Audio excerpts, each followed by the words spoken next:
This family adopted a disabled bear cub. What the HOA did was shocking. Let us know where you're watching from. If you love my content, consider supporting it with a super thanks. Also, don't forget to like and subscribe. It'll help us to remain in touch with amazing people like you. The night sky loomed dark and heavy as rain pounded against the windshield of Noah McAllister's truck. His headlights cut through the downpour, illuminating the winding mountain road ahead. Noah gripped the steering wheel tightly, his knuckles white with tension. He hadn't planned to be out this late, especially in such terrible weather, but a last-minute call from a client had forced him to take the scenic route home through Pinewood Forest. As the truck rounded a sharp bend, something small and dark darted across the road. Noah slammed on the brakes, the tires skidding on the wet asphalt. The truck came to a halt just inches from a tiny, trembling figure. Noah squinted through the rain-streaked windshield, his heart pounding in his chest. There, huddled at the edge of the road, was a bear cub, soaking wet, visibly injured, and utterly alone. Noah's first instinct was to drive away. Wild animals were unpredictable, and where there was a cub, a protective mother couldn't be far behind. But as he watched the tiny creature struggle to stand, only to collapse back onto the muddy ground, Noah knew he couldn't just leave it there. He grabbed his flashlight from the glove compartment and carefully stepped out into the rain. The beam of light revealed the full extent of the cub's condition. Its right hind leg was severely damaged, possibly broken, and there was a deep gash across its side. The cub let out a pitiful whimper as Noah approached, too weak to run or fight. Noah scanned the surrounding forest, searching for any sign of the mother bear. Nothing. He listened intently, but the only sounds were the relentless rain and the cub's labored breathing. "Where's your mama, little one?" Noah whispered, crouching down a safe distance away. The cub's frightened eyes met his, and in that moment Noah felt a connection he couldn't explain. This wasn't just a wild animal. It was a living being in pain, abandoned, and fighting for survival. With a deep breath, Noah made a decision that would change his life forever. He shrugged off his jacket and carefully approached the cub, speaking in soft, reassuring tones. "It's okay. I'm going to help you," he murmured, though he knew the animal couldn't understand him. Somehow, the gentle cadence of his voice seemed to calm the cub, which made no attempt to flee as Noah cautiously wrapped it in his jacket. As Noah lifted the bundle, he was struck by how light the cub felt, too light for a young bear that should be growing quickly under its mother's care. The cub didn't struggle in his arms. Instead, it seemed to collapse against him, as if finally surrendering to exhaustion after fighting alone for too long. Back in the truck, Noah placed the cub gently on the passenger seat and cranked up the heater. His mind raced as he pulled back onto the road. The local wildlife center was closed at this hour, and the nearest emergency vet was over 50 miles away. There was only one option. He would have to take the cub home for the night and figure out what to do in the morning. Noah's phone rang, cutting through his thoughts. It was his wife, Eliza. "Noah? Where are you? The kids are asking about bedtime stories, and I told them you'd be home by now." "Eliza, something's happened," Noah said, glancing at the bundle beside him. "I found an injured bear cub on the side of the road. It's hurt badly, and I couldn't just leave it there." The line went silent for a moment. "You have a what in our truck?" "A bear cub. I think it's been abandoned. Its leg is injured, and it can barely move." Another pause. "Noah McAllister, what exactly are you planning to do with a wild bear?" "Just for tonight, Eliza. Tomorrow I'll call the wildlife center, but right now this little one needs warmth, shelter, and probably food." Noah could practically hear his wife's thoughts through the phone. Eliza was practical, sensible, the perfect counterbalance to his occasional impulsiveness. But she was also deeply compassionate, especially when it came to those in need. "Okay," she finally said, her voice softening. "I'll prepare the garage. And Noah, drive carefully. You've got 2 lives in that truck now." As Noah continued down the rain-slicked road, the cub stirred beside him, releasing a soft whimper. "Hang in there, little one," he said. "We're going home." Home was a modest 2-story house nestled on the outskirts of Pinecrest Valley, a small town where everyone knew each other by name. The McAllister family, Noah, Eliza, and their children, 12-year-old Lily and 8-year-old Ethan, had moved there 3 years ago, seeking a quieter life away from the city. When Noah finally pulled into the driveway, Eliza was waiting at the garage door, a worried expression on her face. Behind her, Lily and Ethan peered curiously, their eyes widening as Noah carefully lifted the jacket-wrapped bundle from the truck. "Is that really a bear?" Ethan whispered, both fearful and fascinated. "It's so small," Lily said, stepping closer despite her mother's cautioning hand. Eliza had prepared a makeshift bed using old blankets and a large dog crate they had kept from their previous pet. Noah gently placed the cub inside, unwrapping his jacket to reveal the full extent of its injuries under the bright garage lights. "Oh, Noah," Eliza breathed, her initial skepticism melting into concern.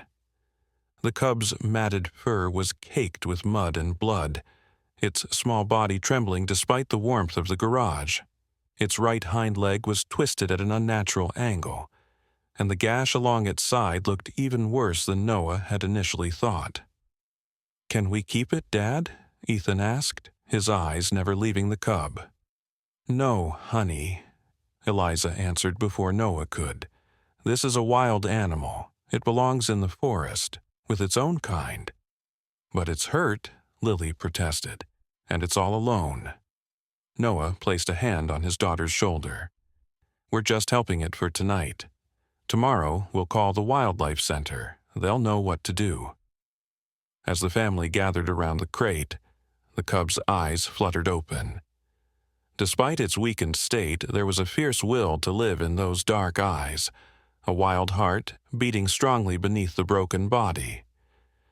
"It's a girl," Eliza said suddenly, having moved closer to examine the cub. "How do you know?" Noah asked. "I worked at the zoo during college, remember? I know a female black bear cub when I see one." Lily knelt beside the crate, her face level with the cub's. "She needs a name," she said quietly. "Lily," Eliza warned. "We can't name her. She's not—" "Willow," Ethan interrupted. "Like the tree that bent but didn't break in the big storm last year." The name hung in the air for a moment, and then the cub made a soft sound. Not quite a growl, but something quieter, almost like acceptance. "Willow," Noah repeated, and somehow it felt right. That night, as the rest of the family went to bed, Noah stayed in the garage, keeping watch over their unexpected guest. He had managed to clean the worst of the mud from Willow's fur and bandage her wounds as best he could with their first aid kit. He had also offered her water and some mashed berries and honey, which, to his surprise, she had eagerly lapped up. As the night deepened, Noah found himself talking to Willow, telling her about his family, about the town, about the forest where she should be growing up. The cub watched him with intelligent eyes that seemed to understand more than any animal should. "You know this isn't permanent, right?" Noah said softly. "Tomorrow you'll go to people who know how to take care of you properly. They'll help you get better, and then you'll go back to the wild where you belong." Willow made a small sound and laid her head on her paws, her eyes never leaving Noah's face. "Yeah," Noah sighed, settling back in his chair. "I'm not sure I believe that either." Morning came with clear skies and difficult news. When Noah called the Wildlife Rehabilitation Center, he was told they were already at capacity with 3 other orphaned bear cubs from a recent forest fire. "We just don't have the space or resources for another cub right now," the director explained apologetically, "especially one with extensive injuries. The best I can do is put you on a waiting list. Could be a few weeks." "A few weeks?" Noah echoed, glancing at Willow, who was sleeping peacefully in her crate. "What am I supposed to do with her until then?" "Legally, I should tell you to contact the Department of Natural Resources. They might have to euthanize her, especially if the injuries are as severe as you're describing." Noah's chest tightened. "That's not an option." There was a pause on the other end of the line. "Look, Mr. McAllister, I shouldn't be telling you this, but if you're willing to care for her temporarily, I can email you some guidelines on orphaned cub care, just until we have space." After ending the call, Noah gathered his family in the kitchen to share the news. Eliza's expression grew more concerned with each word, while the children's faces lit up at the prospect of keeping Willow longer. "Noah, we can't possibly keep a wild bear," Eliza said, lowering her voice so the children wouldn't hear. "We don't know the first thing about caring for one, and what about when she gets bigger? Bears can be dangerous." "It's just for a few weeks," Noah assured her. "The rehabilitation center will take her as soon as they have space.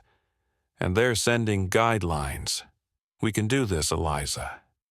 Eliza looked unconvinced, but her expression softened as she glanced toward the garage, where Willow was now awake and attempting to stand, despite her injured leg. "She has a fighting spirit," Eliza admitted. "But what about the neighbors? And isn't this illegal without some kind of permit?" Noah hadn't thought that far ahead. Their neighborhood was governed by a strict homeowners association that had rules about everything from lawn height to the color of mailboxes. He couldn't imagine they'd be thrilled about a bear cub taking up residence in the McAllister garage. "We'll keep it quiet," Noah decided. "The garage is detached and it's fenced on all sides. No one needs to know Willow is here until she's gone." Eliza gave him a look that said she knew better, but she didn't argue further. Instead, she surprised him by saying, "If we're doing this, we're doing it right. That cub needs proper medical attention."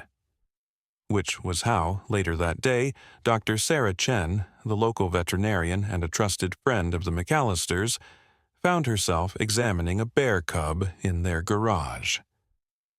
"I treat dogs and cats, Noah, not wildlife," she said, though her hands moved expertly over Willow's injured leg. The cub remained surprisingly calm under her touch, only occasionally letting out a soft whimper. "I know, and I appreciate this more than I can say. We just need to know if she can recover." Dr. Chen's face was serious as she completed her examination. "The leg is definitely broken, but what concerns me more is the infection setting in from that gash. She needs antibiotics, proper bandaging, and that leg needs to be set correctly. Can you help with that?" Dr. Chen hesitated, then nodded. "I can, but Noah, you need to understand something. This cub, Willow, as your kids have apparently named her, will never be fully wild again. Even if her leg heals, which is a big if, she'll likely always have a limp. In the wild, that's a death sentence." The words hung heavy in the air. Noah looked at Willow, who was now watching him with those intelligent, trusting eyes. "So, what are you saying?" "I'm saying that even when the rehabilitation center takes her, she'll probably never be released back into the forest. She'll live in captivity for the rest of her life. A zoo, if she's lucky." Noah hadn't considered this possibility. He had assumed that once Willow recovered, she would return to the wild where she belonged. The thought of her confined to a small enclosure, being stared at by tourists day after day, made his heart ache. "There has to be another option," he said quietly. Dr. Chen gave him a sympathetic look. "Let's focus on getting her healthy first. Then we can worry about her future." Over the next few days, the McAllister family fell into a new routine centered around Willow's care. Dr. Chen had shown them how to properly clean and bandage her wounds, and had provided antibiotics that needed to be administered twice daily. A task that proved challenging but not impossible, with enough patience and a lot of honey as a reward.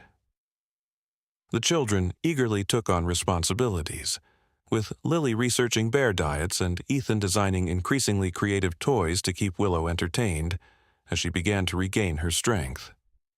Even Eliza, who had been the most hesitant, was often found sitting beside Willow's crate, reading aloud from her nursing textbooks as if the cub were just another student. As for Willow herself, she was revealing a personality as distinct as any of the human members of the household.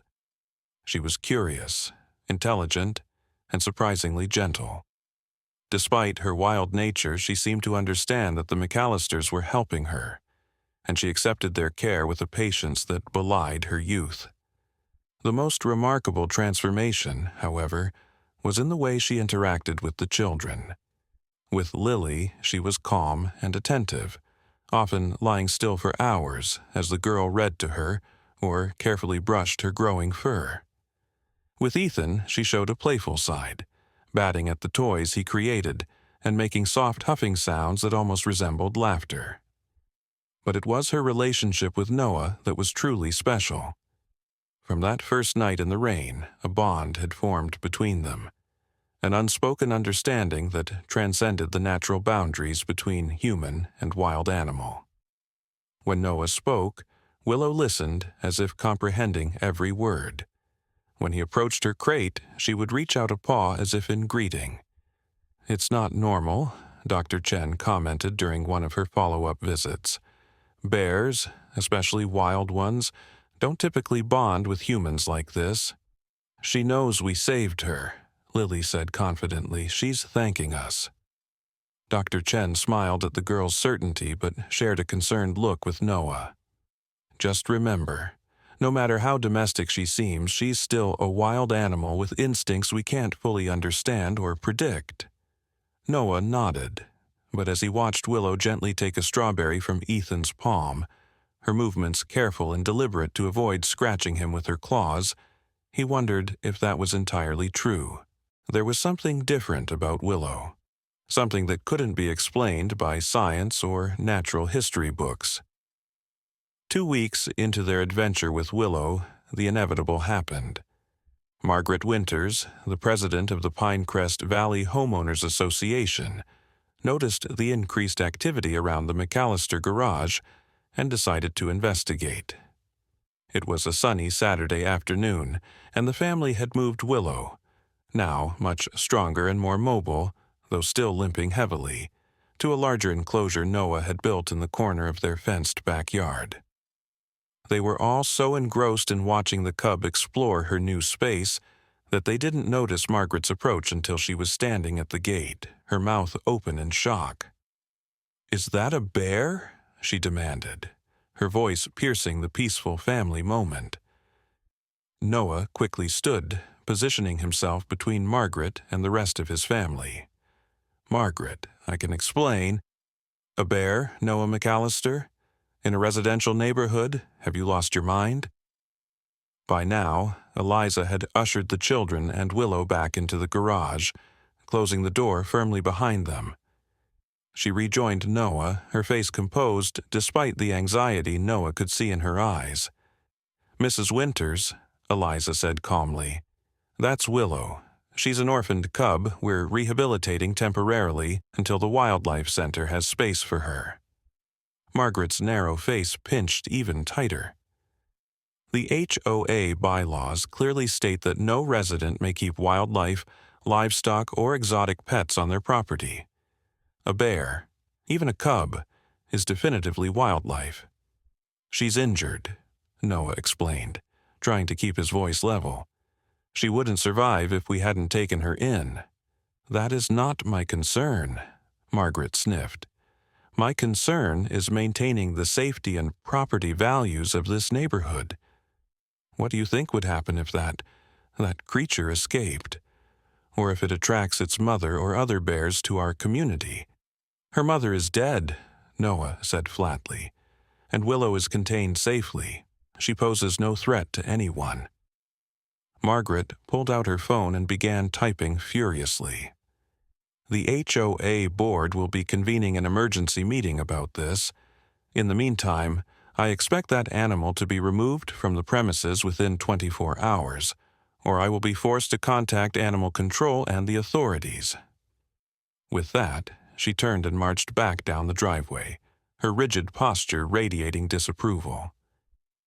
After she left, Noah and Eliza stood in silence for a moment, the gravity of the situation settling over them.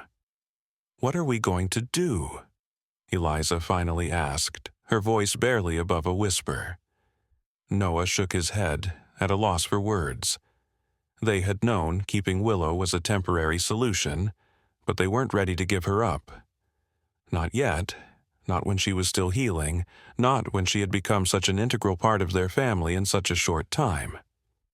Inside the garage, they found the children huddled protectively around Willow's enclosure. The cub seemed to sense the tension, her dark eyes moving anxiously between the family members.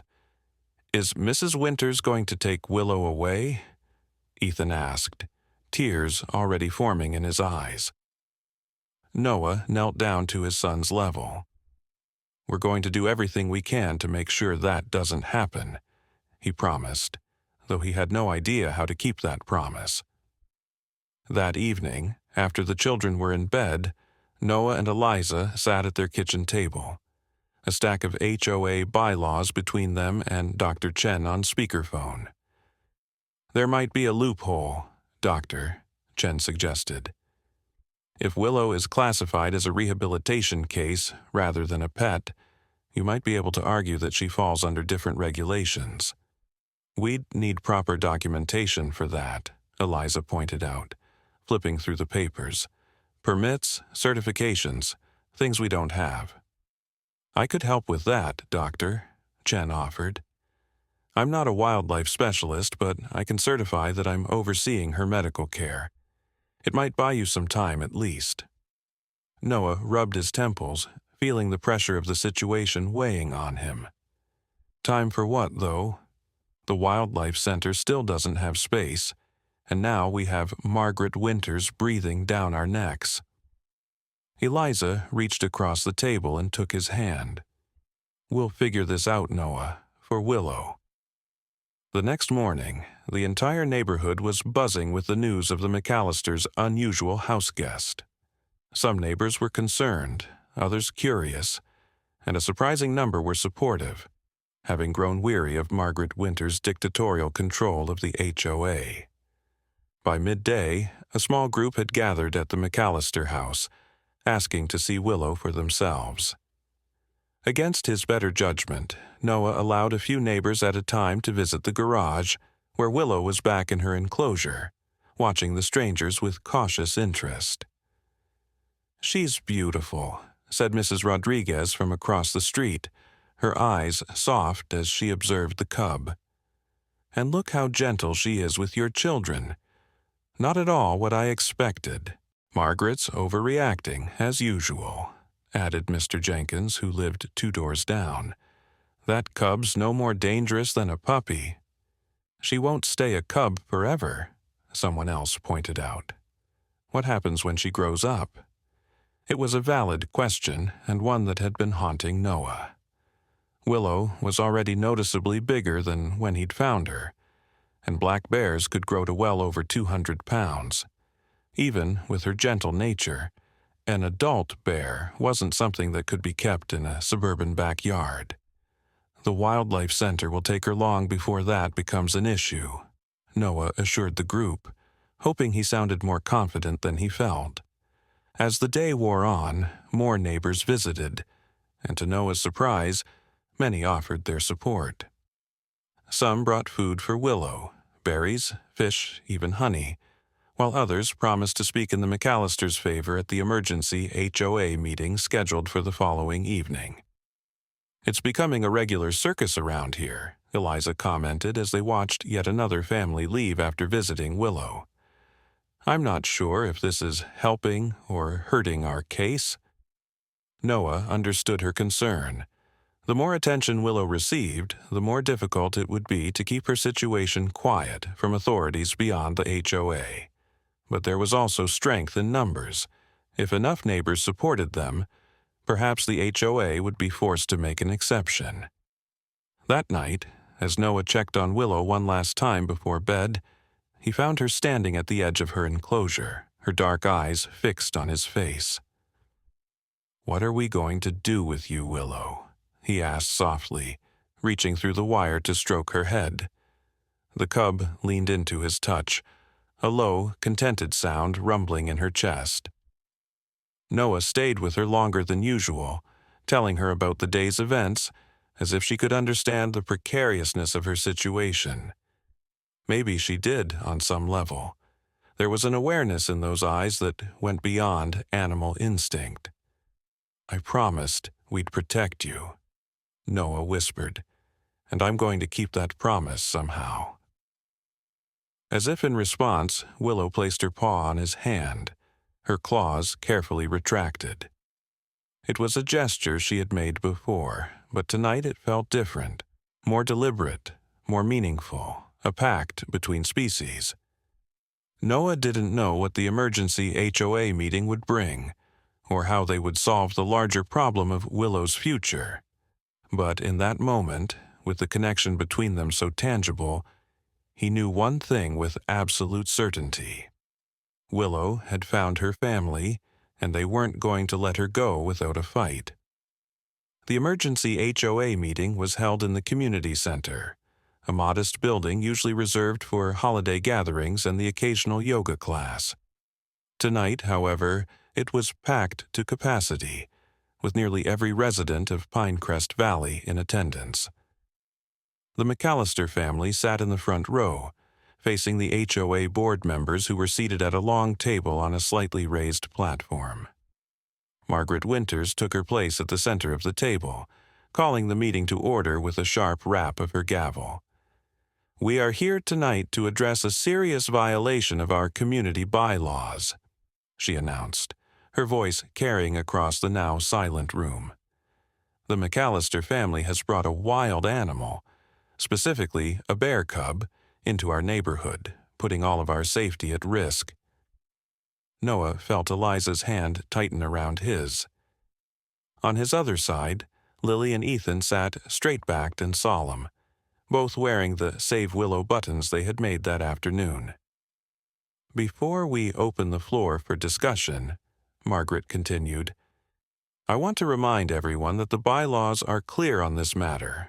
Section 7, Paragraph 3 states, "No resident shall keep or maintain any animal not classified as a traditional domestic pet, including but not limited to livestock, wild animals, exotic species." "We're not keeping her as a pet," Noah interrupted, unable to contain himself. "We're rehabilitating her until the Wildlife Center has space. There's a difference." Margaret's lips thinned to a nearly invisible line. "Mr. McAllister, you will have your turn to speak. For now, I am outlining the relevant regulations." "Let him speak, Margaret," called a voice from the back of the room. It was Mr. Jenkins, standing with his arms crossed. "We all know what the bylaws say. What we want to know is why this family is being persecuted for an act of compassion." A murmur of agreement rippled through the crowd, and Margaret's face flushed with anger. "This is not about compassion," she insisted. "It's about safety and property values. A wild bear in our neighborhood is unacceptable, regardless of the circumstances." "May I speak?" Eliza asked, rising to her feet. When Margaret reluctantly nodded, Eliza addressed the room with the same calm authority she used in her nursing classes. "My husband found Willow. That's the cub's name. abandoned and injured on the side of the road. Her mother was nowhere to be found, likely killed by poachers or hit by a car. Willow has a broken leg and was suffering from infection. If Noah hadn't brought her home that night, she would have died. Eliza paused, letting her words sink in. We contacted the Wildlife Rehabilitation Center immediately, but they're at capacity due to recent forest fires. They put us on a waiting list and provided guidelines for temporary care. We've been following these guidelines meticulously, with regular oversight from Dr. Sarah Chen, our local veterinarian. At the mention of her name, Dr. Chen stood up from her seat near the back of the room. I can confirm that the McAllisters have provided excellent care for the cub, she stated. Her injuries are healing well, and she poses no threat to the community. In fact, she's remarkably docile for a wild animal. Margaret looked unimpressed. Docile or not, it's still a bear. What happens when it grows larger? What happens if it reverts to its wild instincts? Are we supposed to wait until someone, perhaps a child, is injured before acting? Willow wouldn't hurt anyone, Ethan burst out, jumping to his feet. She's gentle and smart, and she's our friend.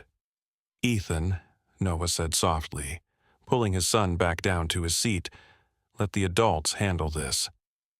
But Ethan's outburst had struck a chord with many in the room. Parents looked at each other, considering the child's passionate defense. The boy has a point, said Mrs. Rodriguez.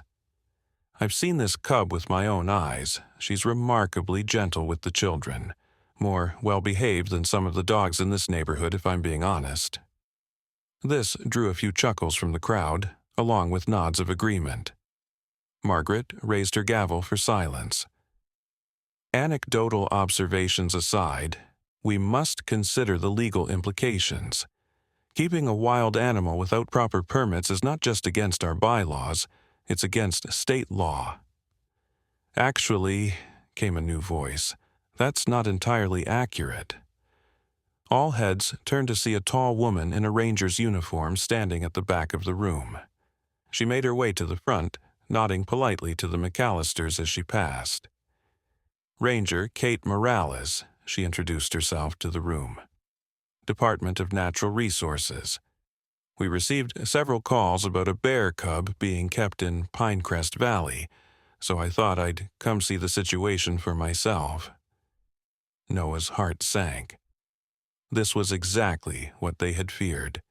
Official involvement that could take Willow away from them, possibly even leading to her euthanization if her injuries were deemed too severe for rehabilitation. Ranger Morales seemed to read his thoughts. I've already visited the McAllister home and observed the cub, she continued. I've also spoken with Dr. Chen about her medical condition. Under normal circumstances, yes, keeping a wild bear without permits would be illegal. However, there are provisions for emergency temporary care when no immediate alternatives are available. Margaret looked stunned. Are you saying you're allowing this situation to continue? I'm saying that the McAllisters acted appropriately given the circumstances, Ranger Morales clarified.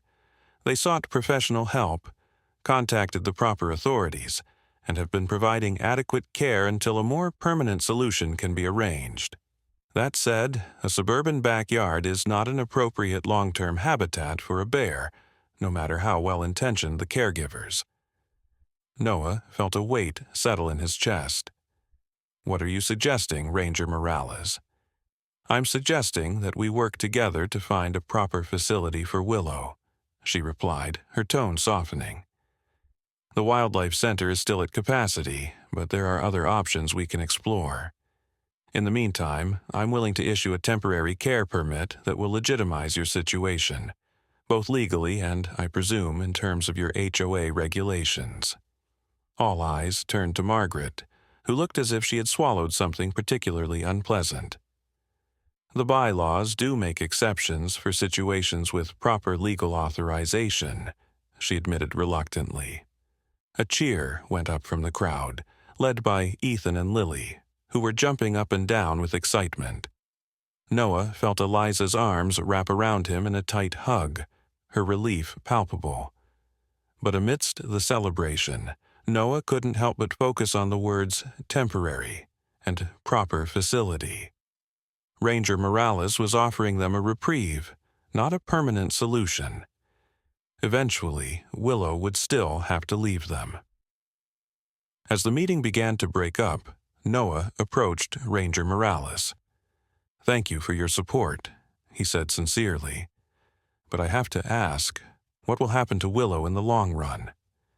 Dr. Chen says her leg will never fully heal. She'll always have a limp."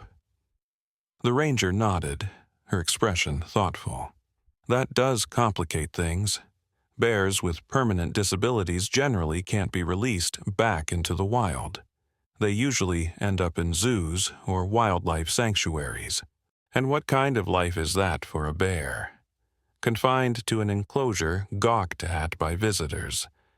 Ranger Morales studied him for a moment. "You've grown attached to her," she observed. "We all have," Noah admitted. "She's become part of our family." "I understand, Mr. McAllister. But caring for a bear cub is very different from caring for a fully grown bear. They require specialized environments, diets, and care that most families simply can't provide." "But what if we could?" The question came from Eliza, who had joined them. "What if there was a way for us to give Willow the care she needs, while still allowing her to maintain her connection with our family?" Ranger Morales raised an eyebrow.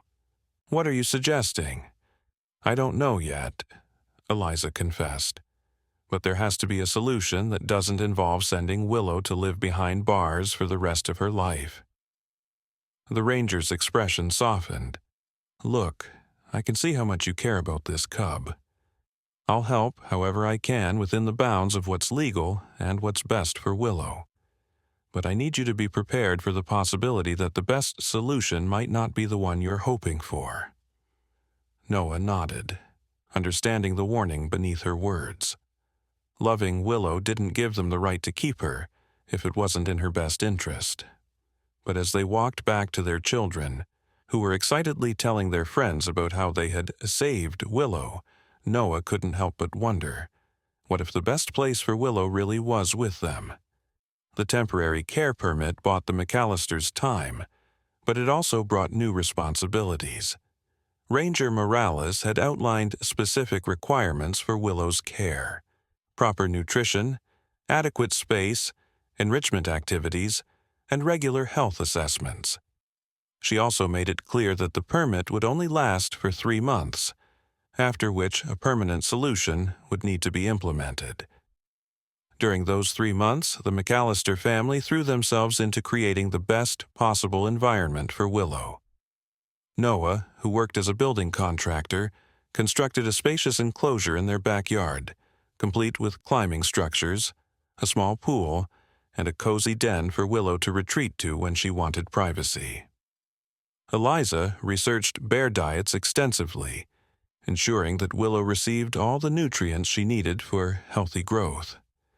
The children spent hours each day interacting with her, reading to her, and designing puzzles that would stimulate her keen intelligence. Willow, for her part, continued to flourish under their care. Her wounds healed, though, as Dr. Chen had predicted, her injured leg never fully recovered. She walked with a permanent limp, but it didn't seem to diminish her spirits. She grew rapidly, her body filling out, her fur becoming thick and glossy. And yet, despite her increasing size and strength, she remained gentle and affectionate with the family, especially the children.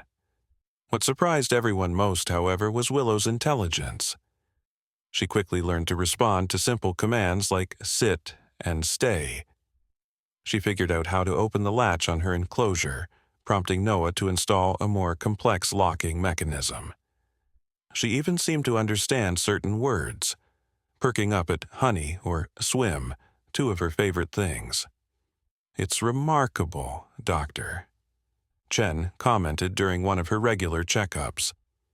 She's displaying cognitive abilities more advanced than what we typically see in bears, even those in captivity for years. She understands us, Lily insisted. Not just words, but feelings too. When I'm sad, she always knows, and she tries to comfort me. Noah had noticed this as well, the way Willow seemed to respond to the emotional states of family members. When Ethan had fallen off his bike and come home crying, Willow had been unusually subdued, watching the boy with apparent concern until his tears stopped. When Eliza received news that she had been promoted at the hospital, Willow had matched the family's celebratory mood, playfully rolling around in her enclosure and making happy huffing sounds.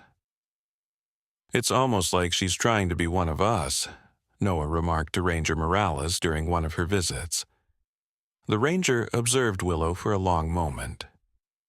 "There's an ongoing debate in wildlife biology about animal consciousness and emotional intelligence," she said thoughtfully. "Some scientists believe certain species, including bears, possess a level of awareness that goes beyond simple instinct. Others maintain that what looks like emotional understanding is just learned behavior reinforced through repetition." "And what do you believe?" Noah asked. Ranger Morales smiled slightly. "I've worked with wildlife for 15 years, Mr. McAllister. I've seen things that can't be explained by the textbooks. Let's just say I try to keep an open mind." As the 3-month deadline approached, the McAllisters intensified their search for a permanent solution for Willow. Eliza had been researching wildlife sanctuaries across the country, looking for one that might provide Willow with both the specialized care she needed and the freedom she deserved. Noah had been in constant communication with Ranger Morales, exploring legal options that might allow them to continue caring for Willow in some capacity. "What about this place in Colorado?" Eliza suggested one evening, as they sat at the kitchen table surrounded by printouts and open laptops. "Bear Haven Sanctuary. They specialize in rehabilitating injured bears, and they have a program that allows the animals to roam in a large, natural environment." Noah leaned over to look at the website she was showing him. "It looks promising," he agreed. "But it's so far away, we'd hardly ever see her." Eliza placed her hand over his. "I know this is hard, Noah. But we always knew this arrangement was temporary. We have to think about what's best for Willow." "What if what's best for her is staying with us?" Noah asked, voicing the thought that had been growing in his mind over the past months. "She's happy here, she's thriving, and we've proven we can provide the care she needs." "Noah," Eliza said gently, "Willow is going to get much bigger. She already weighs over 100 pounds, and she's not even fully grown. Eventually, she'll be too large and powerful for us to manage safely, no matter how gentle her temperament." Noah knew she was right, but the thought of sending Willow away, of explaining to the children that their beloved friend would no longer be part of their daily lives, was almost unbearable. "There has to be another way," he insisted, pushing back from the table. "I'm going to check on her." Outside, the night was cool and clear, with a full moon illuminating the yard.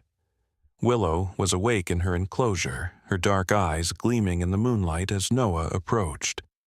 She made a soft, huffing sound of greeting and came to the fence, reaching her paw through the wire mesh to touch Noah's hand, a gesture that had become their special form of communication. "Hey, girl," Noah said softly, crouching down to her level. "We're trying to figure things out, I promise." Willow made another sound, almost like a questioning whimper, and Noah found himself talking to her as if she could understand every word. "The permit expires next week," he explained. "Ranger Morales says you need a permanent home, somewhere with more space, more resources than we can provide here. There's a sanctuary in Colorado that sounds good, but it's so far away." Willow tilted her head, her eyes never leaving Noah's face. "I don't want to send you away," Noah admitted, his voice breaking slightly. "None of us do. You're family now. But I don't know if we have a choice." Willow pressed her nose against the wire, making a low, mournful sound that seemed to echo exactly what Noah was feeling. "I know, girl, I know." The next morning brought unexpected news. Ranger Morales arrived at the McAllister home unannounced, her expression unusually solemn. "Is everything all right?" Noah asked as he invited her in. "Not exactly," she replied, accepting his offer of coffee. "There's been a development regarding Willow." Noah felt his stomach tighten. "What kind of development?" "I received a call from the state wildlife director yesterday. Apparently, someone has filed a formal complaint about a bear being kept in a residential area. They're sending an inspection team next week." "But we have the temporary permit," Eliza protested, joining them in the kitchen. "We've followed all the requirements to the letter." Ranger Morales nodded.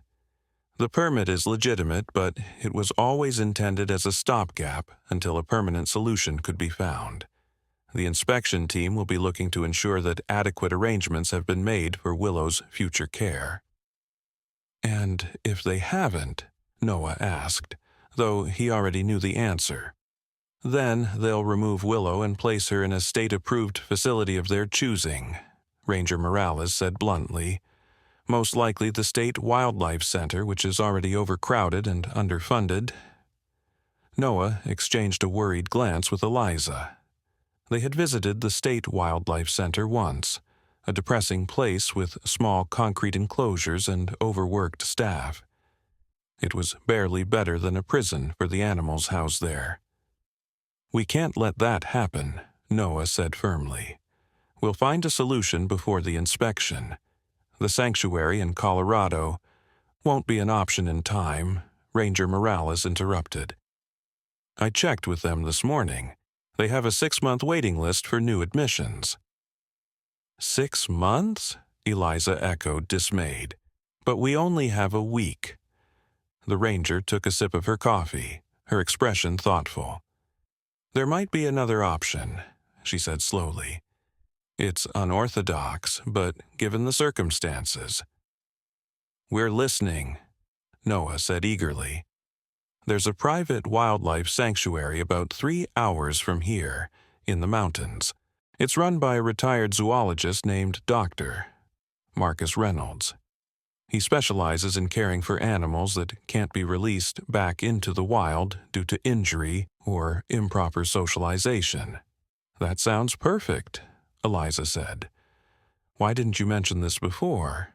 Ranger Morales hesitated. "Because Dr. Reynolds is controversial in wildlife management circles. He believes in a more integrated approach to animal care, particularly for species with high intelligence. His methods don't always align with conventional practices." "What does that mean, exactly?" Noah asked. "It means he allows for more human interaction than most sanctuaries. He believes certain animals can form meaningful bonds with humans without losing their essential nature. It's an approach that's frowned upon by many traditionalists in the field." Noah felt a spark of hope. "But you think he might be able to help Willow?" "I think it's worth a conversation," the ranger acknowledged. "He has the expertise, the facilities, and possibly the willingness to consider an arrangement that would allow you to maintain some connection with Willow. But I need to be clear.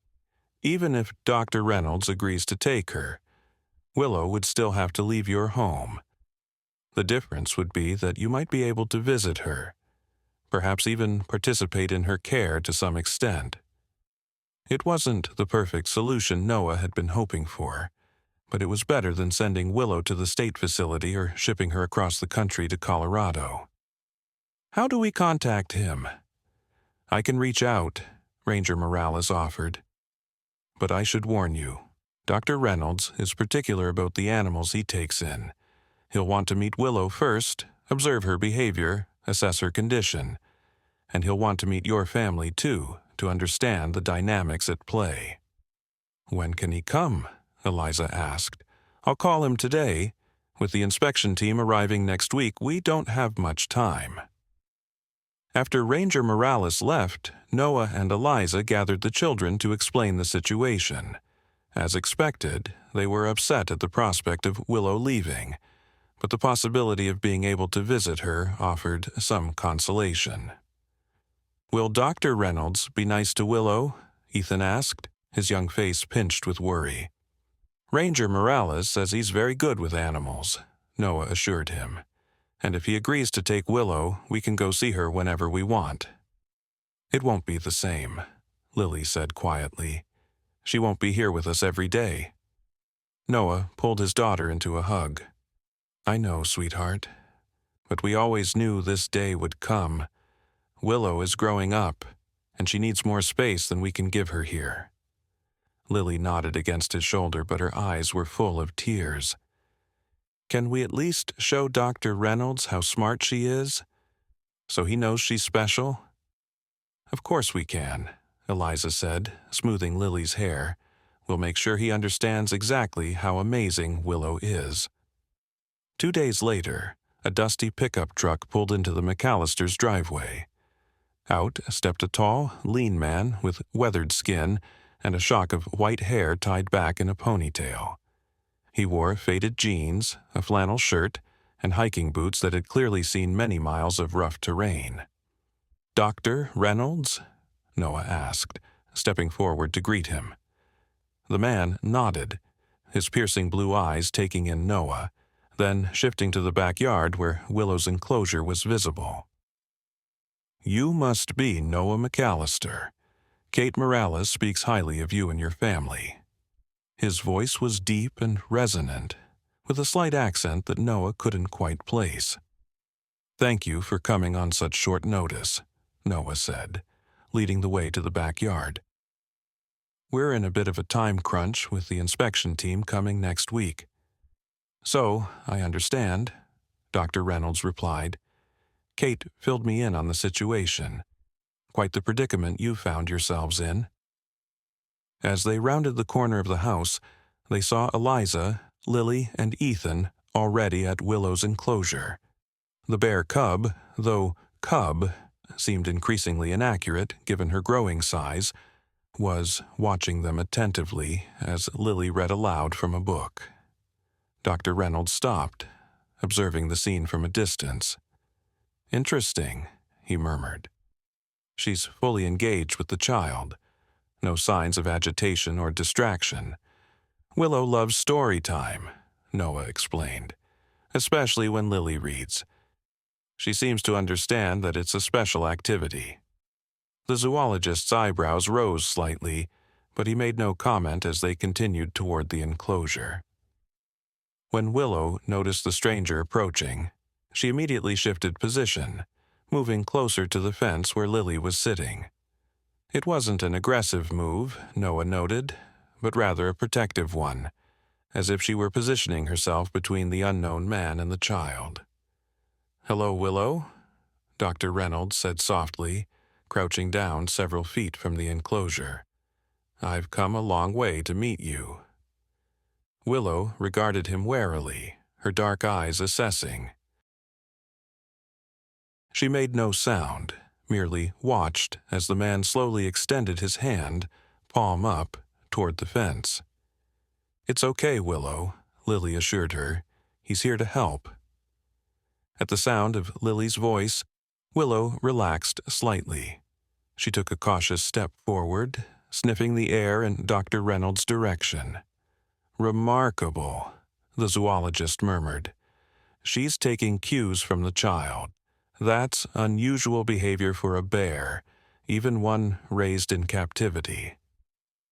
Over the next hour, Dr. Reynolds observed Willow's interactions with each family member.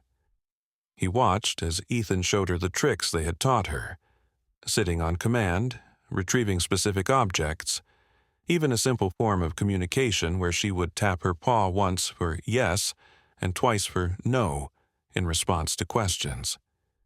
"Did you train her using food rewards?"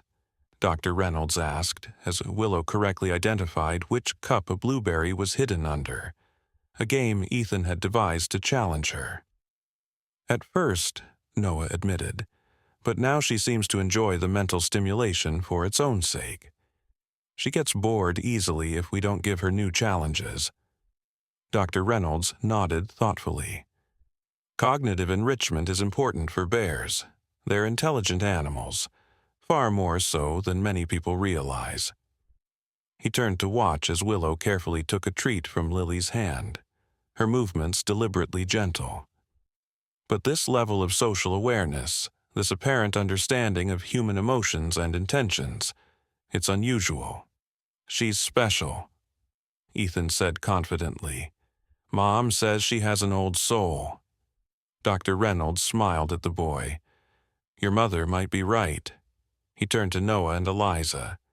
"I'd like to examine her more closely, if that's possible, particularly her injured leg."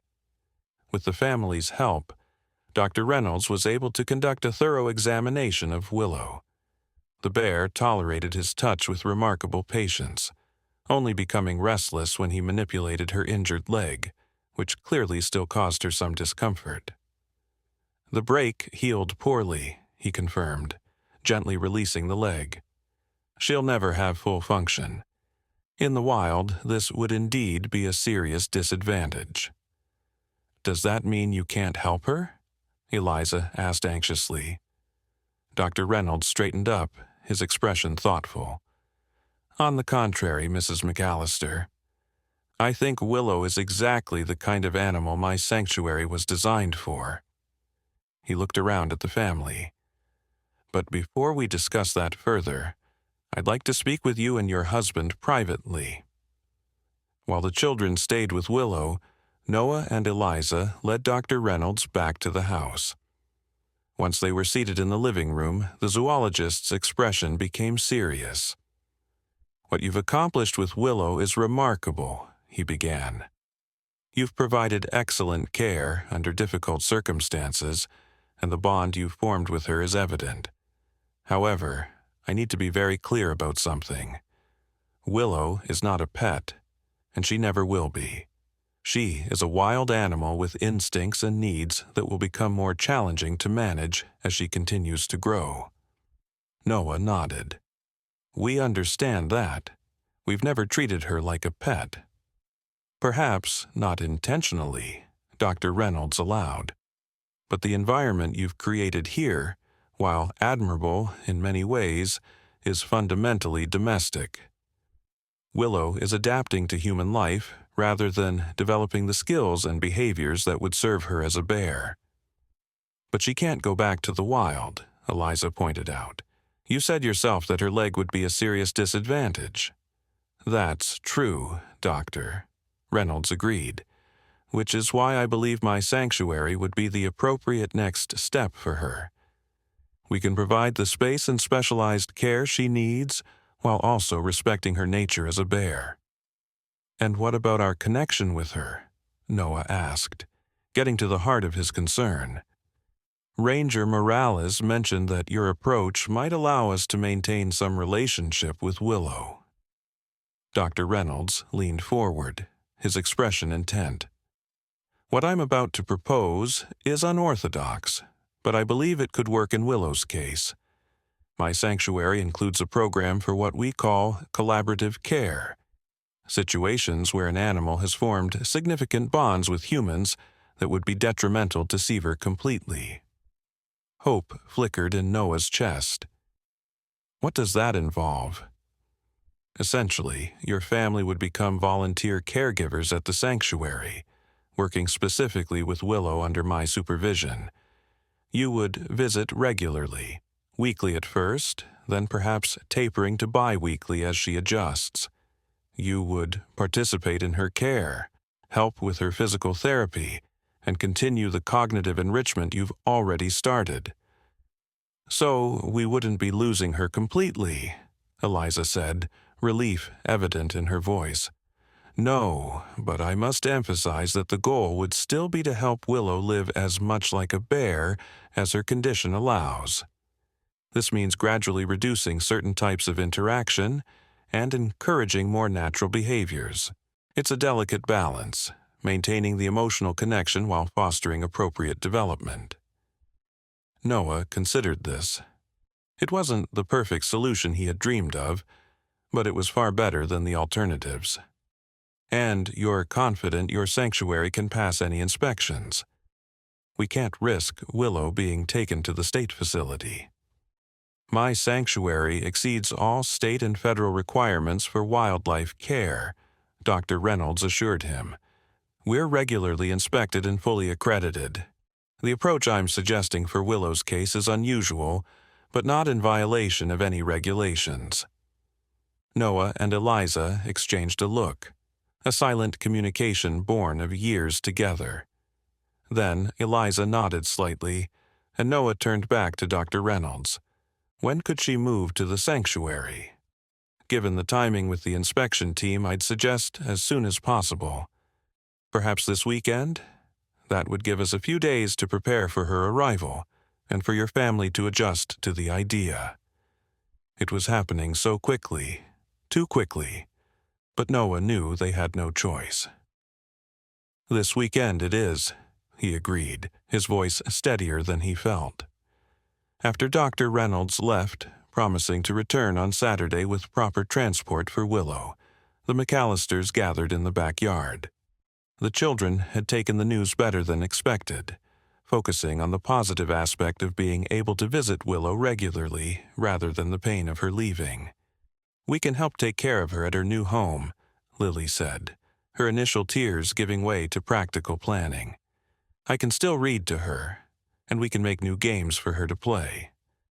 "And Dr. Reynolds says there are other bears at the sanctuary," Ethan added excitedly. "Willow might make friends." Noah watched as his children sat beside Willow's enclosure, already telling her about the adventure that awaited her. The bear listened attentively, her eyes moving between them as they spoke, occasionally making soft sounds as if participating in the conversation.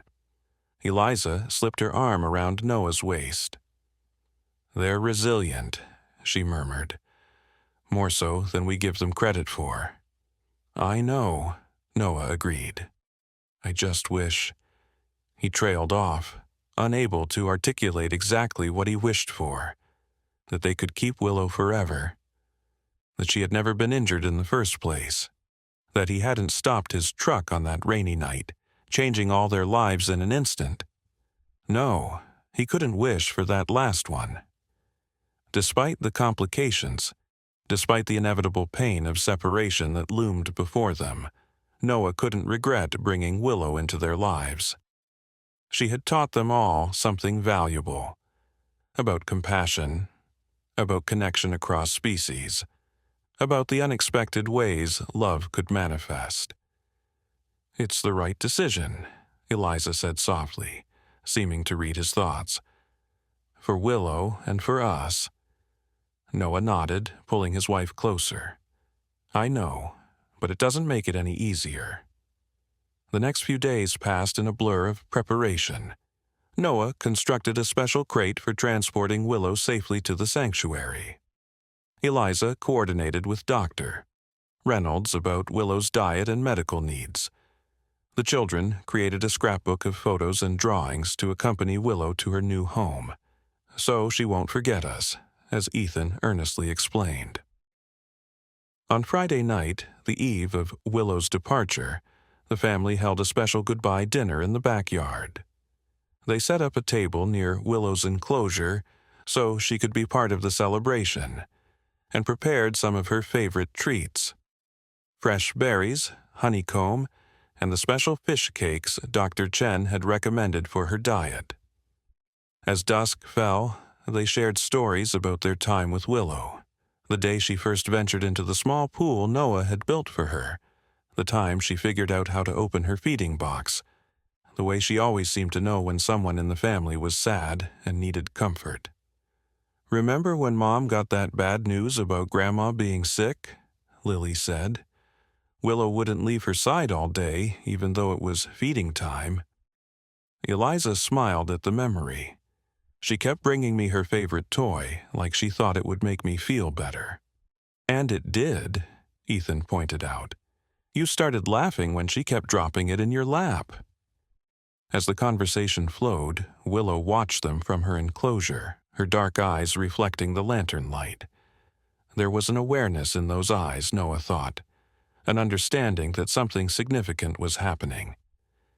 When it was time for the children to go to bed, they each took a moment to say a special goodbye to Willow. Ethan gave her the stuffed bear that had been his favorite toy since infancy. "So, you won't be lonely," he explained, his voice wavering slightly. Lily read one last story, her steady voice betraying her emotions only when she reached the final page and whispered, "To be continued at your new home." After the children went inside, Noah and Eliza remained in the yard with Willow. The night was clear and cool, with a canopy of stars stretching overhead. In the distance, an owl called, a reminder of the wild world where Willow rightfully belonged. "I almost canceled the whole thing today," Noah admitted quietly. "Called Dr. Reynolds and told him we'd changed our minds." "What stopped you?" Eliza asked, though she already knew the answer. Noah looked at Willow, who had settled on her bed of straw, her eyes still fixed on them. "Her. The fact that she deserves more than we can give her here, a chance to be what she truly is." Eliza rested her head against his shoulder. "You know, when you first brought her home that night, I thought you were crazy. A bear cub? In our garage? It seemed impossible that it could work even temporarily. And now I can't imagine our family without her," Eliza said simply. "But I also know that loving someone, even when the someone has 4 paws and fur, means wanting what's best for them, even when it hurts." Noah nodded, unable to speak past the lump in his throat. Instead, he reached through the wire mesh of the enclosure, offering his hand to Willow. The bear rose and came to him, placing her paw against his palm in their familiar gesture of connection. "Good night, Willow," Noah whispered. "Sleep well. Tomorrow's a big day." Saturday dawned bright and clear, a beautiful late spring day that seemed at odds with the solemn mood in the McAllister household. Dr. Reynolds arrived promptly at 9, his pickup truck now pulling a specialized trailer designed for animal transport. "Good morning," he greeted them, his kind eyes taking in their subdued expressions. "I know this is difficult, but I want to assure you again that Willow will be well cared for at the sanctuary, and you'll be seeing her very soon. I've already scheduled your first visit for next weekend." The children perked up at this news, and even Noah felt some of the weight lift from his shoulders. It wasn't a final goodbye, just a transition to a new chapter in their relationship with Willow. Getting Willow into the transport crate was easier than they had anticipated. Whether she sensed the importance of cooperating or simply trusted them enough to follow their guidance, she walked willingly into the large wooden box when Noah led her there, only hesitating briefly at the threshold. "It's okay, girl," he encouraged her. "Just a short trip, and then you'll have so much more space to explore." Once Willow was secured in the crate, with plenty of ventilation and her favorite blanket for comfort, Dr. Reynolds and Noah carefully loaded it onto the trailer. The entire family then gathered for one last moment together before departure. "We'll see you next weekend, Willow," Lily promised, her hand pressed against the crate's wire window where Willow's nose was visible. "Dr. Reynolds says we can bring your books. And I'm making you a new puzzle," Ethan added. "It's going to be super hard, but I bet you'll solve it fast." Eliza stepped forward next, her composure remarkable given the emotions Noah knew she must be feeling. "Be good, Willow. Listen to Dr. Reynolds. We'll be there before you know it."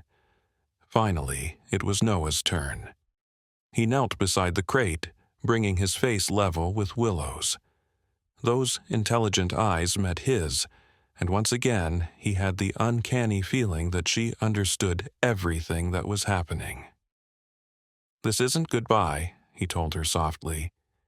"It's just see you later. Your new home is going to be amazing. Room to run, trees to climb, maybe even other bears to meet. But you'll always be part of our family no matter where you live." Willow made a soft sound, pressing her nose against the wire mesh where Noah's hand rested. Then, to everyone's surprise, she tapped her paw once against the floor of the crate. The signal they had taught her for yes. Dr. Reynolds' eyebrows shot up. Did she just answer him? "Yes, she did," Lily said proudly. "I told you she understands." The zoologist shook his head in wonder.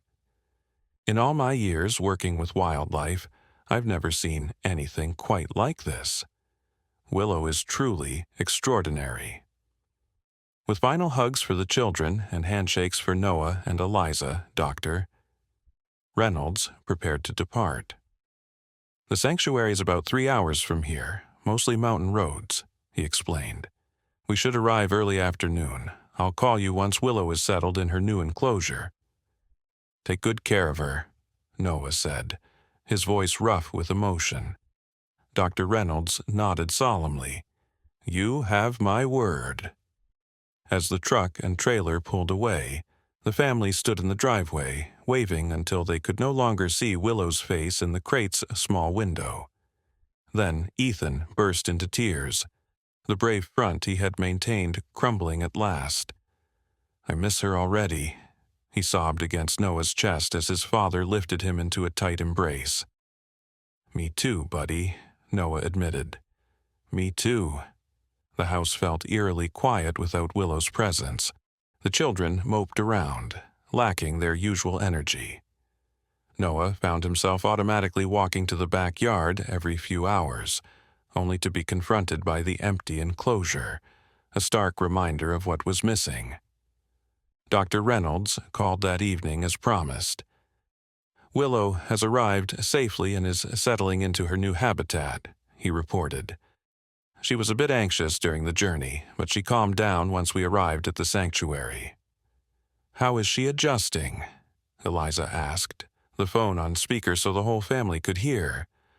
"Quite well, considering the significant change. She's explored her enclosure thoroughly and has already eaten a good meal.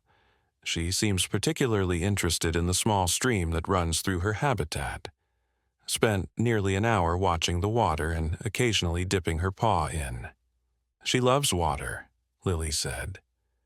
"Dad built her a pool at home, and it was her favorite thing." "Well, she'll have plenty of water features to enjoy here," Dr. Reynolds assured her. "Her habitat includes not only the stream but also a deeper pool for swimming. Once she's fully acclimated, of course." Does she seem sad?" Ethan asked hesitantly. There was a slight pause before Dr. Reynolds answered. "She's certainly aware that her environment has changed, and she appears to be looking for familiar faces. But she's not showing signs of distress or depression. Bears are adaptable creatures, and Willow is especially resilient." The conversation continued for several minutes, with Dr. Reynolds patiently answering all their questions and reconfirming the arrangements for their visit the following weekend. By the time they hung up, the family felt somewhat reassured, though the absence of Willow still hung heavy in the air. "Why don't we start planning what to bring for our visit?" Eliza suggested, an attempt to lift spirits by focusing on the positive. "Willow would probably love some of those special treats, Doctor," Chen recommended. The suggestion worked, at least partially. The children became animated as they discussed what Willow might need or want in her new home. And for a while, the sense of loss was tempered by the anticipation of reunion. Later that night, after the children were in bed, Noah sat alone on the back porch, staring at the empty enclosure illuminated by moonlight. Eliza found him there, a cup of tea in her hands. "Couldn't sleep?" she asked, settling into the chair beside him. Noah shook his head. Keep thinking about Willow, wondering if she's okay, if she's scared or confused. Doctor? Reynolds said she's doing well. I know, but still. Noah sighed, running a hand through his hair. It's strange, isn't it? How quickly she became such an important part of our lives. How empty it feels without her. Eliza sipped her tea thoughtfully. Not strange at all. Love doesn't always follow logical patterns. Sometimes it just happens, across all sorts of boundaries, even species. They sat in companionable silence for a while, each lost in their own thoughts. Finally, Eliza spoke again, her voice tentative. Noah, there's something I've been thinking about. It's probably crazy, but I can't shake the idea. What is it? Eliza turned to face him, her expression earnest in the moonlight. What if we moved closer to the sanctuary? Not right away, but eventually. Maybe when my contract at the hospital is up next year? Noah stared at her, surprised. Move? Our whole lives are here. Your job, the kids' school, our friends. I know it's a big change to consider, Eliza acknowledged. But think about it. The area around the sanctuary is beautiful. There are towns nearby with good schools. I could transfer to a regional hospital. You can build houses anywhere. And we'd be close enough to see Willow regularly, Noah said slowly, beginning to warm to the idea.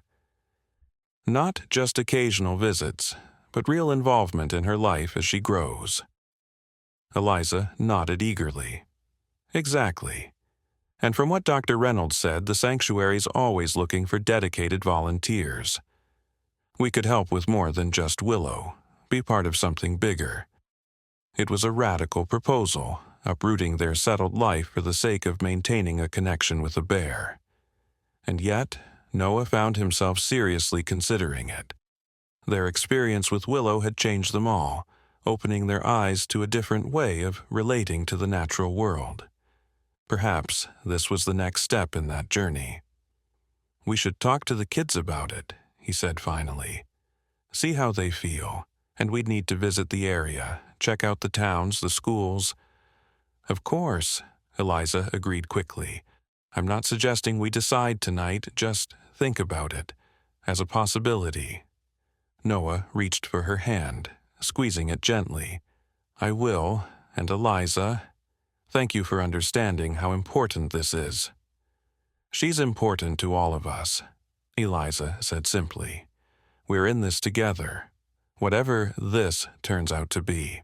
The week crawled by, each day seeming longer than the last as the family counted down to their first visit to the sanctuary. Dr. Reynolds called twice more with updates on Willow's progress, reporting that she was adapting well to her new environment and had even begun her physical therapy sessions to help strengthen her injured leg. Finally, Saturday arrived. The McAllisters piled into their car before dawn, eager to begin the 3-hour journey to Mountain Haven Wildlife Sanctuary. They had packed a cooler full of special treats for Willow, a bag of her favorite toys, and the children's latest school projects to show her, as if she were a relative they were visiting after a long absence. As they drove deeper into the mountains, the scenery changed dramatically, suburban neighborhoods giving way to dense forests and dramatic rock formations. The air grew cooler and sharper, filled with the scent of pine. Even the light seemed different, filtered through the canopy of ancient trees that lined the winding road. It's beautiful here, Lily remarked, gazing out the window at a cascading waterfall that appeared briefly between the trees. I bet Willow loves all these forests. Doctor? Reynolds says her habitat has lots of trees for climbing, Ethan added, though he's not sure if she'll climb much because of her leg. They followed Dr. Reynolds' detailed directions, turning onto increasingly remote roads until they reached a simple wooden sign marking the entrance to Mountain Haven Wildlife Sanctuary. Unlike a zoo or public wildlife center, the sanctuary wasn't designed for casual visitors. Its primary purpose was the care and rehabilitation of injured or orphaned wildlife. A long gravel driveway led them to a cluster of rustic buildings, a main lodge built of local stone and timber, several smaller cabins, and what appeared to be medical facilities. Beyond these structures, artfully integrated into the natural landscape, were the animal habitats, spacious enclosures designed to mimic the inhabitants' natural environments as closely as possible. Dr. Reynolds was waiting for them on the wide porch of the main lodge, a welcoming smile on his weathered face. "Right on time," he greeted them. "Willow's been especially active this morning, almost as if she knew you were coming." "How is she?" Noah asked immediately, as they all climbed out of the car. "Thriving," Dr. Reynolds replied with evident satisfaction. "She's eating well, exploring her habitat, and showing remarkable progress in her physical therapy. She's an exceptional animal in many ways." "Can we see her now?" Ethan asked eagerly. Dr. Reynolds laughed. "Of course. But first, I need to go over a few guidelines for your visit. The sanctuary operates differently from a zoo. Our primary concern is the well-being of the animals in our care, not visitor experience." He led them inside the lodge, where a comfortable sitting area faced a wall of windows overlooking the sanctuary grounds. As they settled onto couches, Dr. Reynolds explained the protocols for their visit, how to approach Willow's habitat, how long they could stay, what kind of interaction was appropriate. "Normally, we limit human contact with our residents to necessary care only," he told them. "But Willow's case is unique, given the bond you've already established. We're trying something new here, a balanced approach that honors that connection while still promoting her development as a bear." The children listened attentively, nodding at each instruction. Their serious expressions reflected an understanding of the responsibility they bore to put Willow's needs above their own desires. "Are there other bears here?" Lily asked when Dr. Reynolds finished his explanation. "Yes, we currently have 4 other black bears in residence, all with injuries or conditions that prevent their release back into the wild. Willow hasn't met any of them yet. We're taking introductions very slowly to ensure positive experiences. But there's one young female named Luna, who I think might become a good companion for Willow eventually. She has a similar temperament, curious and intelligent, with a gentle disposition." "Does Luna have an injury too?" Ethan asked. Dr. Reynolds nodded. "She was found as a cub near a logging operation. Her mother had been killed, and Luna suffered damage to her eyesight. She's partially blind in her right eye. She's been with us for about 2 years now." After finishing their orientation, Dr. Reynolds led the family outside and along a winding path that curved through the forest. Unlike the artificial enclosures of a conventional zoo, the habitats at Mountain Haven were designed to blend seamlessly with the natural environment, separated from visitors by thoughtfully placed barriers that provided security without creating a sense of confinement. "Willow's habitat is just ahead," Dr. Reynolds said as they rounded a bend in the path. "It's one of our newer enclosures, designed specifically for bears with mobility issues. There are gradual inclines rather than steep climbs, varied terrain for exercise, and multiple water features for both play and physical therapy." As they approached, Noah found himself holding his breath, uncertain what to expect. Would Willow remember them after a week apart? Would she have already adapted to her new home, leaving their time together as nothing more than a fading memory? The habitat appeared before them, a spacious, multi-level environment encompassing nearly an acre of forest, meadow, and water features. It was bounded by a sophisticated combination of natural barriers and unobtrusive fencing, ensuring Willow's safety while maximizing her freedom. "Where is she?" Lily asked, scanning the enclosure anxiously. Dr. Reynolds smiled and pointed toward a fallen log near a small stream. "There, watching us."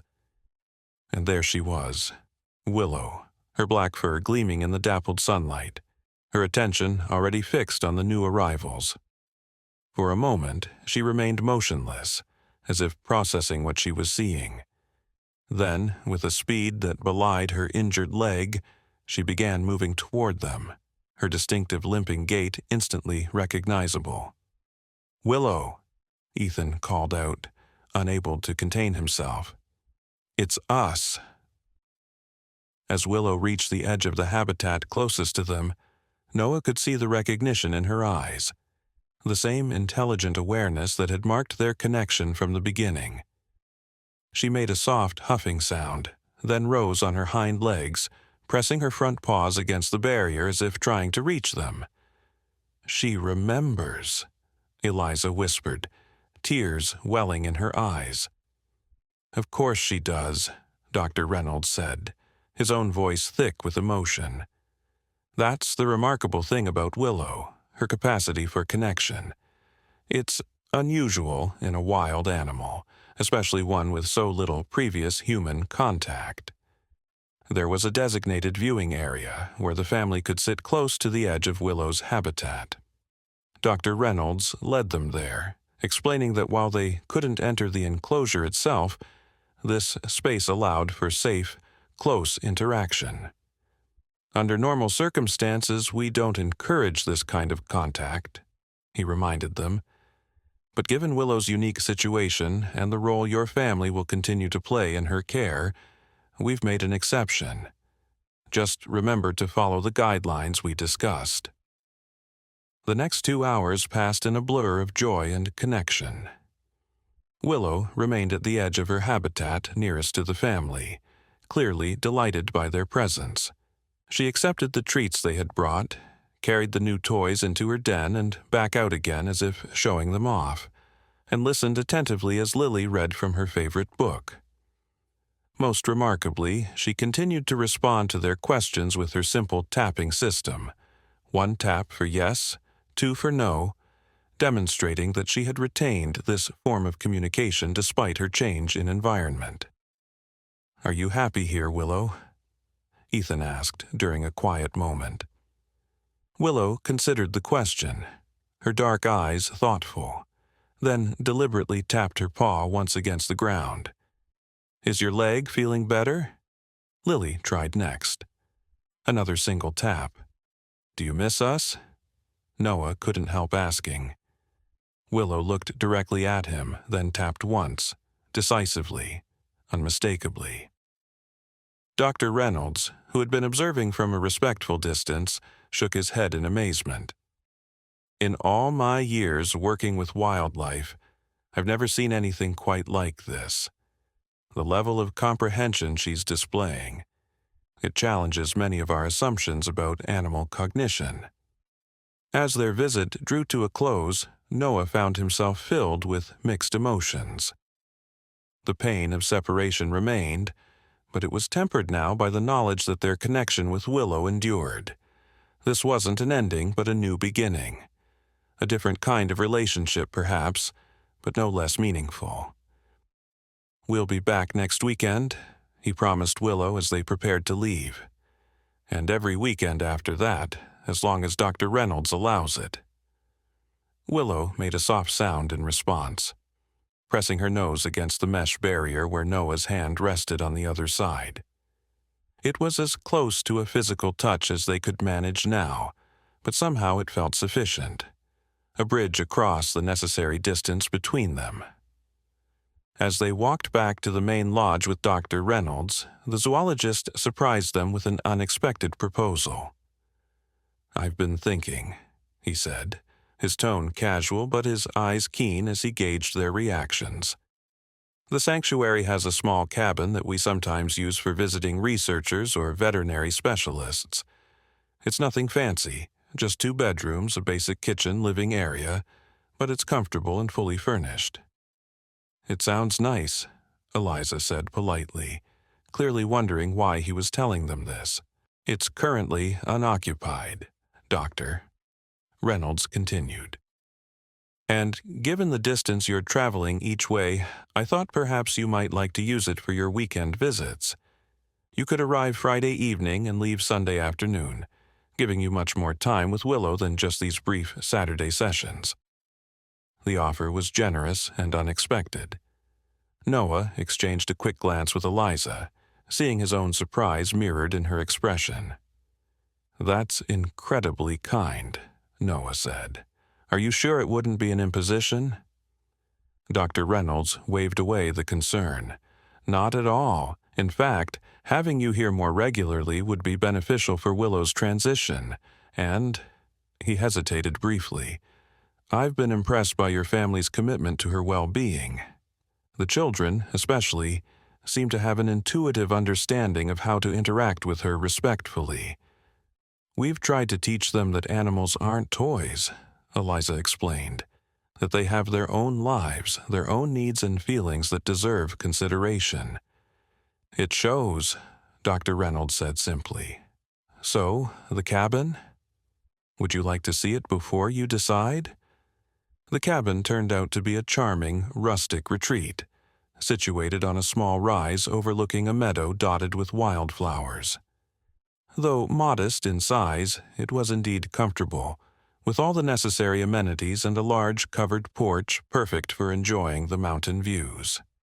"It's beautiful," Lily breathed, already imagining weekends spent in this magical place. "And it's only a 5-minute walk to Willow's habitat," Dr. Reynolds pointed out. "Though, of course, all visits would still need to be scheduled and supervised, according to our protocols." The decision was an easy one. Beginning the following weekend, the McAllisters would make the sanctuary cabin their regular weekend home, creating a new rhythm to their lives centered around their continued relationship with Willow.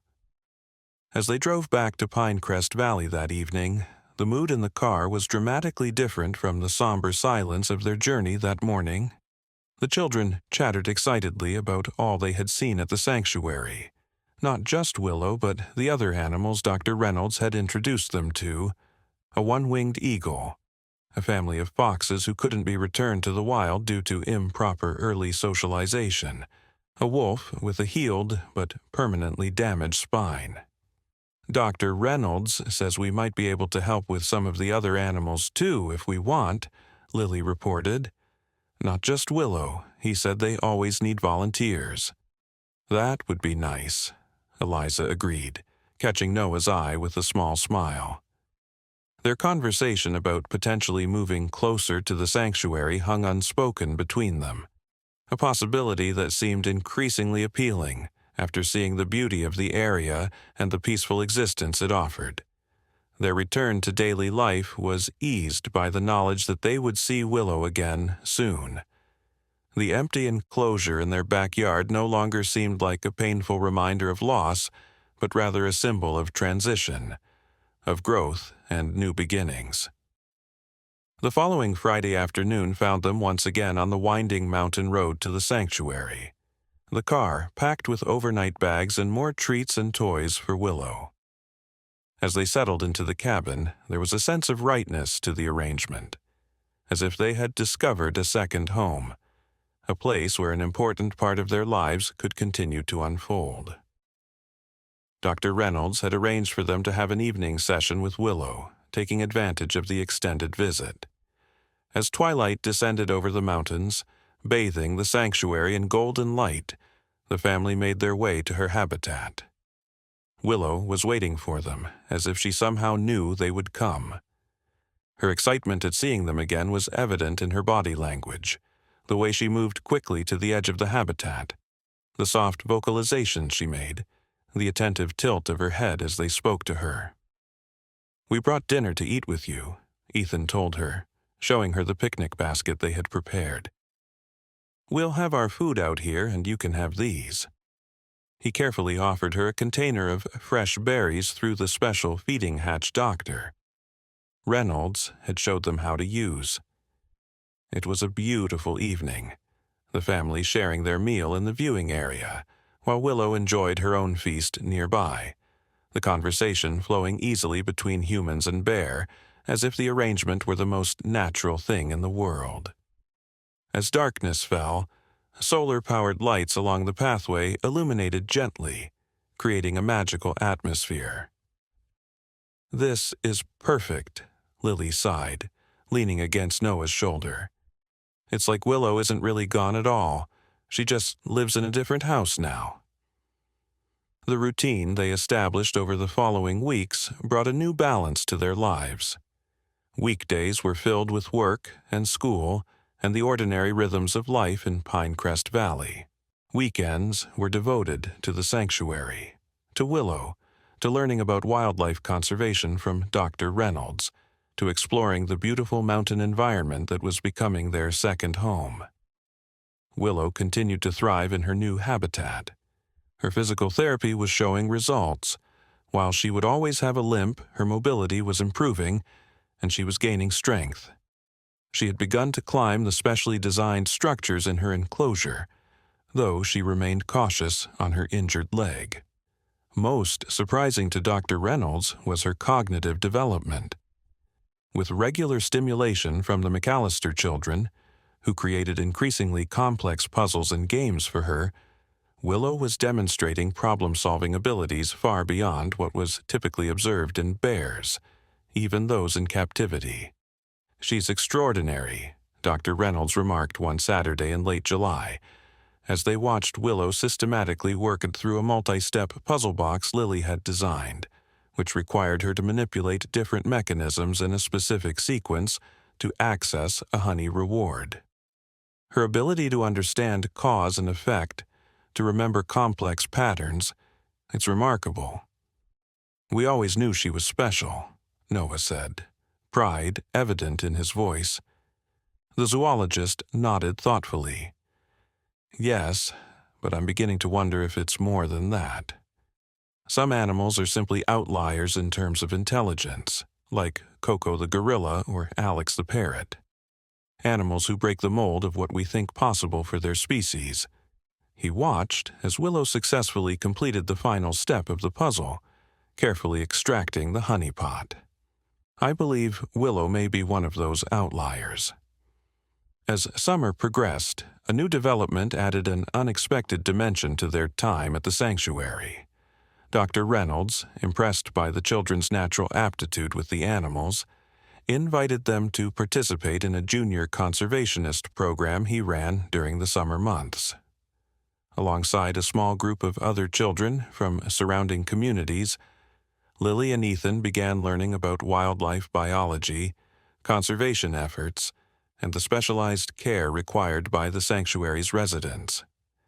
"It's not just about Willow anymore," Lily told Noah one evening as they sat on the cabin's porch, watching the sunset paint the mountains in shades of pink and gold. "I mean, she's still the most important, but I really like helping with the other animals too. Especially the fox kits. They're so playful and smart." Noah smiled, recognizing the expanding circle of his daughter's compassion. What had begun as a single connection, one family, one bear, was growing into something larger, a deeper understanding of their place within the natural world. August brought a significant milestone, Dr. Reynolds decided it was time to introduce Willow to Luna, the young female bear he had mentioned during their first visit. The introduction would be carefully managed, with the bears initially separated by a mesh barrier that would allow them to see and smell each other without physical contact. "Bear socialization is complex," Dr. Reynolds explained to the family as they prepared for the important day. "In the wild, bears are generally solitary animals, coming together primarily for mating or when food is plentiful. But in captivity, under the right circumstances, they can form social bonds that provide valuable mental stimulation and emotional support." "What if they don't like each other?" Ethan worried, clearly concerned for Willow's feelings. "Then we won't force the interaction," Dr. Reynolds assured him. This is just a first step. We'll observe their reactions and proceed based on what we see. The introduction took place on a quiet Tuesday morning, with only Dr. Reynolds, his assistant Miguel, and the McAllister family present. A temporary mesh barrier had been installed, dividing Willow's habitat into two sections. Luna would be brought into the second section, allowing the bears to observe each other safely. Willow seemed to sense that something unusual was happening. She watched with evident curiosity as Dr. Reynolds and Miguel prepared the habitat, moving restlessly along the edge nearest to the family as if seeking reassurance. "It's okay, Willow," Lily called softly. "You're going to meet a new friend today. Her name is Luna, and she's a bear, just like you." At precisely 10 o'clock, the door to the adjoining section slid open, and Luna cautiously entered the habitat. She was slightly larger than Willow, with a distinctive white patch on her chest and the slight cloudiness in her right eye that marked her partial blindness. She moved with the deliberate caution of an animal familiarizing itself with new territory, her nose working constantly as she processed the unfamiliar scents. It took several minutes before the two bears became aware of each other. Willow noticed Luna first, freezing in place as she caught sight of another bear, for what was likely the first time since losing her mother. Her reaction was one of intense interest rather than fear. She tilted her head, ears forward, body language alert but not aggressive. Luna's discovery of Willow came moments later, as a shift in the wind carried Willow's scent to her. The older bear turned sharply, her good eye focusing on Willow with evident surprise. For a long, tense moment, the two bears simply stared at each other across the dividing mesh. Then, to everyone's amazement, Willow did something unprecedented. She approached the barrier and sat down directly in front of it, as if inviting interaction. After a moment's hesitation, Luna did the same, mirroring Willow's posture on the opposite side of the mesh. "Extraordinary," Dr. Reynolds murmured. "This level of immediate interest without any signs of territorial display or aggression. It's highly unusual." What followed was a fascinating exchange of non-verbal communication. The bears sniffed at each other through the mesh, made soft vocalizations, and even engaged in a form of mimicry. When Willow placed her paw against the barrier, Luna did the same on her side, creating a symbolic if not physical contact. "They're talking to each other," Ethan whispered, wide-eyed with wonder. "In their own way, yes, Doctor," Reynolds agreed. "They're establishing a basis for communication, learning about each other through scent and sound and visual cues." The initial introduction lasted for an hour, with both bears maintaining consistent interest in each other throughout. When the time came to separate them, Luna returning to her own habitat until the next scheduled interaction, there was a palpable sense of reluctance on both sides. "That went better than I could have possibly hoped," Dr. Reynolds told the family afterward, his excitement evident. "Based on what we saw today, I think we can proceed with a series of increasingly extended interactions, potentially leading to a shared habitat arrangement if all continues to go well." "Willow would have a bear friend," Lily said, clearly delighted by the prospect. "Someone who understands her bear things that we can't." Noah nodded, recognizing the wisdom in his daughter's words. For all their love and dedication, they could never fully comprehend certain aspects of Willow's nature, the instincts, perceptions, and experiences unique to her species. A companion like Luna might fulfill needs they couldn't even identify. Over the following weeks, Willow and Luna continued their supervised interactions, gradually moving from visual contact to sharing the same physical space for brief periods. Their relationship developed in ways that fascinated Dr. Reynolds and his team, who documented every interaction for a research study on bear socialization in captivity. They're displaying behaviors we would typically associate with juvenile bears in the wild, Dr. Reynolds explained one afternoon, as they watched the two bears engaged in what could only be described as play, a gentle wrestling match that carefully accommodated both Willow's limp and Luna's partial blindness. Testing boundaries, establishing a hierarchy, learning each other's strengths and limitations. But there's an additional dimension to their interaction, a level of accommodation that suggests true social awareness.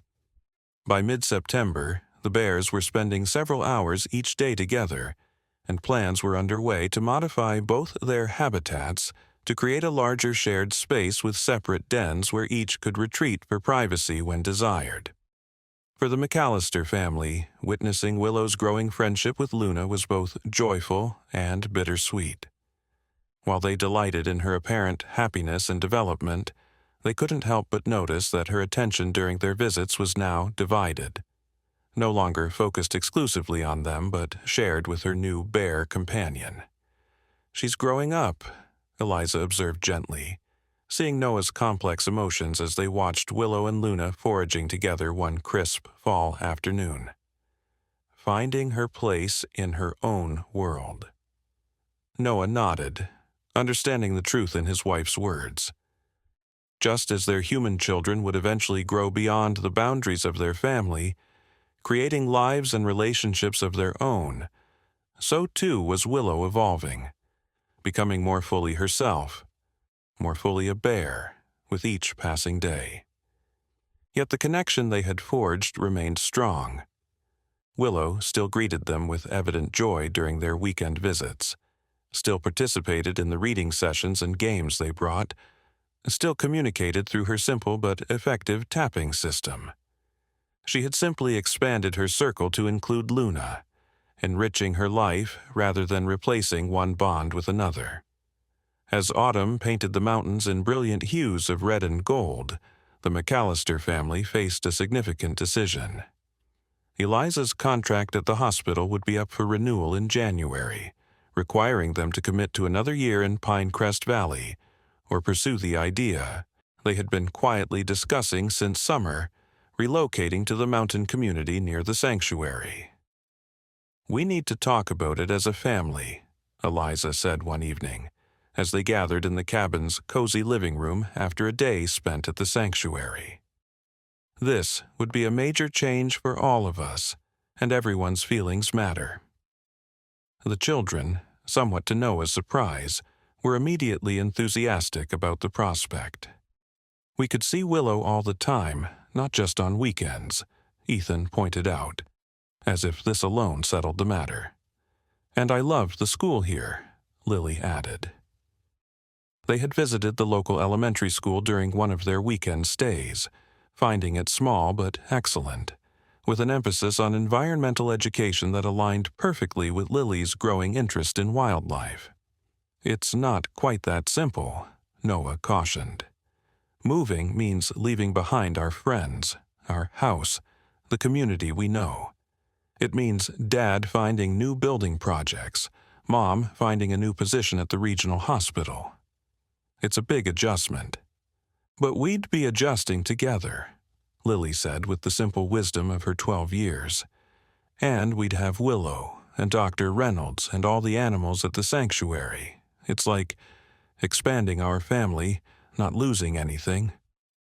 Noah and Eliza exchanged a look over the children's heads, a moment of silent communication born of years together. They had both, independently and together, been researching the practicalities of relocation. Noah had made inquiries about construction opportunities in the area and found promising leads.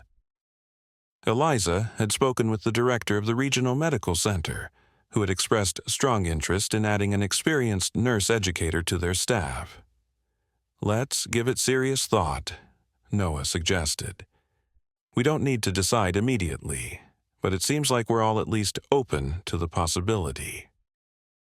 The conversation continued late into the evening, exploring various aspects of what such a move would entail, the type of house they would look for, the logistics of relocation, the timeline that would work best for school transitions. By the time they went to bed, the idea had shifted from a vague possibility to a concrete plan they were actively considering. The next morning, they shared their thoughts with Dr. Reynolds during their regular coffee meeting before visiting Willow. "I won't pretend I'm not delighted by the prospect," the zoologist admitted, his eyes crinkling with pleasure. "Your family has become an invaluable part of our community here, not just for Willow, but for the sanctuary as a whole. The children's participation in our programs, your own volunteer hours, it's made a significant difference." "We haven't decided for certain," Eliza cautioned. "There are still many factors to consider." Dr. Reynolds nodded, understanding. "Of course. But should you choose to make the move, I want you to know that there would be a place for both of you here at the sanctuary, if you're interested. Not just as volunteers, but potentially in professional capacities." This was unexpected. "What do you mean?" Noah asked. "Well, Eliza's nursing background would be invaluable in our veterinary department. We're always in need of skilled medical personnel who can assist with animal care. And Noah, your construction expertise, we've been planning an expansion of our facilities for years, including new habitats and a dedicated education center. Having someone on staff who understands both building and the unique needs of a wildlife sanctuary would be tremendously valuable." The possibility hung in the air between them. Not just a move to be near Willow, but a complete life transformation, aligning their professional skills with their growing passion for wildlife conservation. "Think about it," Dr. Reynolds suggested, seeing their surprised expressions. "No pressure, no timeline, just a door that's open should you choose to walk through it."